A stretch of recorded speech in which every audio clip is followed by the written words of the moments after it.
And we are live, everyone. Welcome to Remso Republic Live. This is our premiere episode. I know last week we said yesterday would be our premiere episode, but I can hear myself in the background. Ryan, what's up with that? It's all good. It's all good. That's good. I know that last week we said that yesterday was going to be a premiere episode, but I woke up. I'm really excited for my first day of working on everything full time. And I'm like, nothing's going to stop me. This is going to be the best first day of working on the podcast full time ever. And wouldn't you know, I woke up with a really bad cold. And when all you do is a podcast, you kind of need your throat to make things going, because what you do is, well, you make money off your voice. If you're not talking, sponsors aren't paying. If they're not paying, you don't have money for food. If you don't have food, you die. And if you die, you can't do a show. So yesterday was kind of a rough start. I've got my cup of water over there, and everything should be good for now. This is going to be kind of a shorter segment. It's not going to be like the regular 30-minute show, but hopefully, I'm not dying or coughing or wheezing or sneezing or whatever. But if I do, please forgive me. I'm trying my best here. So this is sort of something that a lot of you liked during the 2016 campaign. During season 1 of the show, what we did was we covered a lot of current events. And of season 2, which just recently ended, going onward through season 3, what we're trying to do is we're trying to cover not necessarily current events as much, but what we want to do is we want to cover the topics that you're not going to see really elsewhere. Something that I like to call it is kind of like the Vice News approach. It's giving you the stories and the content that you didn't even necessarily know that you would be interested in. But because it's rare, because it's unique, because it gives you a different perspective on the human life itself and what's going on with our culture and our society, I thought that'd be the best thing to do. So that's where we'll be going onward with that, while Remso Republic Live is going to cover current events. Not just nationally, but because we've got some crazy stuff going on here in Virginia, I'm hoping for all you Virginia folk, you'll like what we're covering. Speaking of current events, I want to go ahead and hit the Arvin Vohra petition. Ryan, can you bring that up? So last week, after Libertarian Party Vice Chair Arvin Vohra said those slanderous remarks about our servicemen and women, what producer Ryan and I did was we teamed up with our friends at standsunited.org, and we started a petition. Originally, we were just trying to bring in about, what was it, Ryan, 100 signatures? Yeah, it was about 100 signatures. Then we got 100 signatures pretty fast. We were like, let's just go ahead and try 200 signatures. And then we were like, let's try 250 signatures. Let's try 300 signatures. And last night we busted 350 signatures. And now we're trying to get 400. And I think we're going to cap it off at 400 because things are slowing down a little bit. He gave a Lance Armstrong apology, the whole I'm sorry, not sorry, because he was basically like on his Facebook fan page, he was basically, I'm sorry you got offended, but I'm right about everything I said. And that's a non-apology. And a lot of you that may have actually read that, that it was just not working. So let me go ahead and pull up some of the comments that you guys who signed our Stand United petition went ahead and actually wrote down. We've had some crazy things popping up. So I'm looking at it right now on my phone. We're about 360 signatures, so we're only looking for about 40 left. But here's what some of you said. Ryan C. from Kennewick, Washington. Arvin Vohra doesn't speak for me or my military service. The Libertarian Party understands the need to return to limited government and the end of never-ending foreign conflicts. Vohra's comments show a lack of understanding of libertarian principle and a need for new party leadership that will reach out to the millions of Americans tired of the two-party nonsense. Ethan P. from Damascus, Virginia. I want to be proud of the LP. Let's see. Edmund J. from Danielson, Connecticut. The Libertarian Party has exceptionally good, sorry, I'm going to need my glasses for this. The Libertarian Party has an exceptionally good track record of the military, and this clown has set that back. We're here to make change, not alienate the American people. Oh, this is one of my favorites right now. Let me see. We've got Frederick C. from Deland, Florida, or Deland. Deland. I screwed that up. It's okay.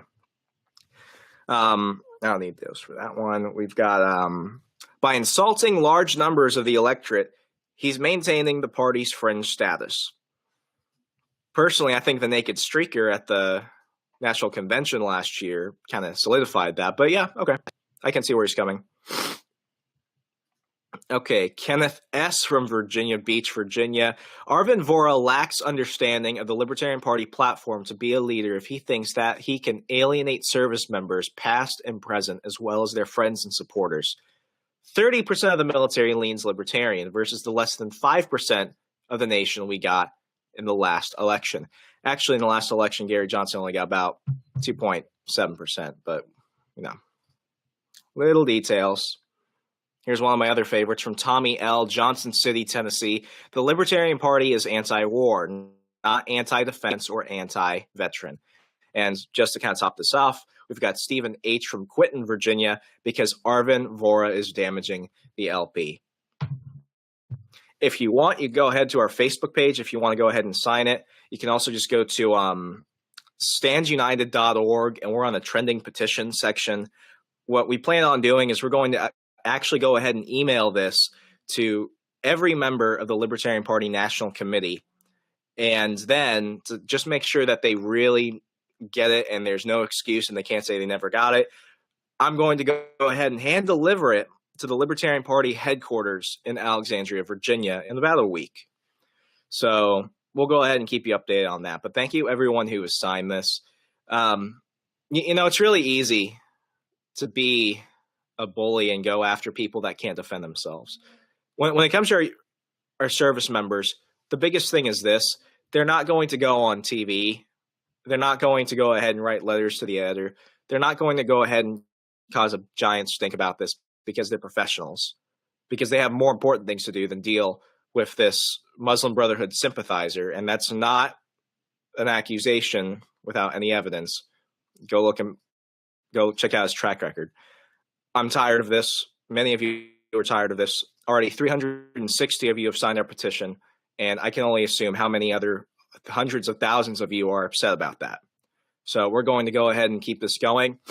And it's not over. It's so not over. If anything, it's just beginning. After all, yesterday we got a hit in libertyviral.com. They talked about the petition and everything else. They're asking for Arvin Vohra to step down. And that was on the Lines of Liberty podcast, where we also discussed this in length on Monday. All that, you can go to remsorepublic.com and figure out more about whether or not you stand with us or you have your own opinion that stands more with Mr. Vohra. The wrong opinion, but it could be your opinion too. So enough about that. We've got some Virginia news, Ryan. Okay, so this is probably one of the funniest things I've seen in a long time. The Democratic Party in Virginia is essentially eviscerated. And they're trying everything and anything to go ahead and try and stay relevant. About a month ago, I spoke with Rob Eno. He's the director of research over at Conservative Review, and we talked about the myth of the moderate Democrat. Well, here's the thing that the Democrats obviously didn't learn from. You can't bring people that aren't from Virginia, place them in a district where you need to run somebody, and because they're independently rich, you think they could finance their own campaign. It didn't work with Luann Bennett. It didn't work with Kai Degner. It didn't work with so many other people. So what did they do? They're doubling down.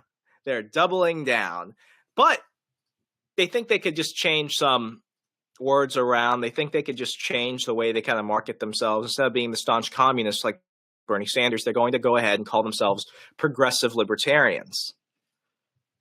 Now, that's really freaking funny. The funniest thing about that is that we had Republican delegate Nick Freitas on early in season 2, probably the most freedom-loving libertarian delegate we have in the Virginia House of Delegates. The man stands for individual freedom. He stands for property rights. He stands for free markets. So, what are the Democrats doing? Well, he went opposed in his last race. So what they want to do is they moved somebody out to his district, and they are going to run against him. So what did they choose? They chose a left libertarian, or a progressive libertarian, or a libertine. or they chose a libertarian. Let's go ahead and talk about this, bro. His name is let me see. It's Ben. 1 second. Everything just kind of crapped out on me, Ryan. 1 moment. Oh, Ben Hickson. Let me get a picture of him for you. That's Ben. That's Ben if you could see him. Trying to make sure the camera works. That's Ben. Or if you think you may have recognized him, he looks a lot like the brother from It's Always Sunny in Philadelphia. You know, the guys that live out in the woods and creep around on people. So let's go ahead and learn a little bit about Ben. He announced about a month ago that he would be running. And here's the thing about left libertarians. They're not libertarians. They might say they are, but essentially they're just communists that like pot. Now, I bet you're wondering, what's an example of a left libertarian? Well, it may have been anyone that may have supported Gary Johnson. Case in point. I'm a Gary Johnson supporter. Like Gary, I want to give more money to Planned Parenthood. I'm a Gary Johnson supporter. I want you to, Ryan, what was the big thing with him? Oh, I think it was about baking the cakes. I'm going to force Christian bakers to bake gay Nazi wedding cakes at gunpoint. I'm a Gary Johnson supporter. I support cap and trade. I'm a Gary Johnson supporter. I support gun regulation. I'm a Gary Johnson supporter. I want to open up the borders for illegal immigrants. I'm a Gary Johnson supporter. I love the EPA. And the list goes on. But here's the thing. They're not libertarians because the fundamental premise of libertarianism is that you're for non-aggression. You will not initiate force unless someone is attacking or about to take away your life, liberty, or property. Left libertarians aren't like that. If anything, they're just, as I stated earlier, commies who like pot. So let's go ahead and read his press release. So Democrats pick Ben Hickson for delegate in the 30th. Okay. As reported in the Culpeper Star Exponent last week, Ben Hickson, who recently moved here from Seattle, so you have another Democrat transplant, blah, blah, blah, blah, blah, blah, blah, blah. Ben Hickson believes the Democratic Party is the party of freedom. Wrong. Okay. He supports personal and economic liberty as well as strong social safety nets. Last I checked, I thought libertarians thought that taxation is theft and that safety nets essentially take money from productive people and give it to non-productive people. But I could be wrong. I'm not in this case. He will cut regressive taxes such as the car tax and grocery tax. Okay. Eliminate barriers for starting new businesses. Okay, I'm game. And excessive occupational licensing. Right there, you could stop, and you'd think he was pretty good at that point. Cutting the regulations that exacerbate crony capitalism. Okay, now here's where things get a little bit crazier. Ben believes equally in freedom of speech, press, religion, and self-defense. Good. Can things get bad? Yes, they can. They can get straight up insane in the membrane. Let's go ahead and go this. Freedom to him means the ability to live our lives fully. Healthcare and affordable education aren't just concepts. They are fundamental freedoms that must be guaranteed to every Virginian. As Ben puts it, how can we be free to live our lives if we're not free from disease or terror? If we don't have an education? If we don't have clean water to drink and clean air to breathe? So, okay. He wants to guarantee health care as a right. He wants to guarantee higher education as a right. All that requires more taxes, but he wants to cut them. All that requires more of a bureaucracy, not limited government. And as far as the Democratic Party being the party of freedom, though, wasn't it Harry Reid a couple years ago that tried to attack the First Amendment and actually strike it from the Constitution and the Bill of Rights? Last I checked, the Democrats aren't the party of freedom. And as far as I'm concerned, progressive libertarians are just commies who like pot. So go out, vote for an actual person that has a track record, Delegate Nick Freitas, and leave this pot-loving commie alone. All I've got to say, doesn't need any more attention. Last time I'm going to talk about it. Wrap things up, Ryan, guys, go ahead and help us out. Let's keep this going. Support the show. We have our new Patreon account. You can go www.patreon.com/Remso Republic. And as always, you can go ahead and donate to the show at www.remsorepublic.com/support. This isn't just helping us buy the mic, pay for the studio, everything else. This is about one thing. It's about making sure that we don't have people like Arvin Vohra and Ben Dixon, or whatever the heck his name is, going out and really slandering the idea of limited government, individual freedom, peace, tolerance, and free markets. It's about creating the world that you want to see. Because if you really believe in something, you have an obligation to put it out there. And I'd like to think that over the past year, I've proven that I'm a good marketer, a messenger, an advocate for these liberty-loving ideals. Tune in tomorrow at 9 a.m. Eastern Standard Time, and we'll be back here again to talk about what's going on. I'm Remso W. Martinez with Remso Republic Live. Talk to you later, everyone.